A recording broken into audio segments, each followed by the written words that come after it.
अगर चिल्ड्रेन में typhoid fever हो गया तो गाइडलाइन बेस्ड मेडिसिन का सिलेक्शन कैसे करेंगे, इसमें अगर कंफ्यूजन है तो इस चार्ट से दूर कीजिए।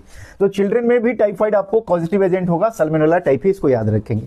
हाउ टू सेलेक्ट मेडिसिन, तो अगर सीवियर केसेज है, हॉस्पिटलाइज्ड है, तो इसमें आपको याद रखना है कि सेफ्ट्राक्सोन आईवी को सिलेक्ट करेंगे।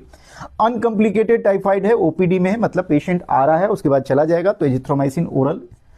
माइल्ड टाइफाइड है तो उस केस में सेफेक्सिम ओरल लेंगे।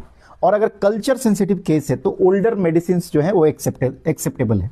अब ओल्डर में क्या क्या आएगा, तो क्लोट्रिमोक्साजोल याद रखेंगे। उसके बाद एमोक्सिसिलिन कह लो या एम्पिसिलिन, सिप्रोफ्लॉक्सासिन, ओफ्लॉक्सासिन, ये तो जानते होंगे, फ्लोरोक्विनोलोन डेरिवेटिव्स में आता है। क्लोरामफेनिकॉल, ये इफेक्टिव है लेकिन ये नॉट प्रिवेंट क्योंकि इसका साइड इफेक्ट बहुत स्ट्रांग है। अब देखते हैं कि फर्स्ट लाइन में कौन कौन सा आता है। तो मोस्ट कॉमनली जो यूज होता है वो है सेफ्ट्राक्सोन, ये आपको याद रखेंगे आईवी।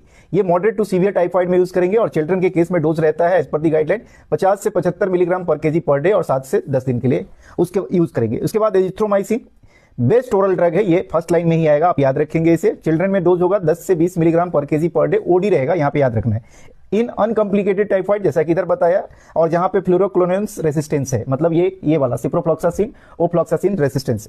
और थर्ड पे आपका सेफेक्सिम 15 से 20 मिलीग्राम पर केजी पर डे, मैक्सिमम याद रखेंगे 400 मिलीग्राम से एक्सीड नहीं करना है। और सेकंड लाइन में कौन से आएंगे, अगर आपको जो है कल्चर रिपोर्ट सेंसिटिव बताता है तभी यूज करेंगे। कौन सा, सेकंड लाइन मेडिसिन में जो ये आपको जो है दिया गया है, इसको आप याद रखेंगे।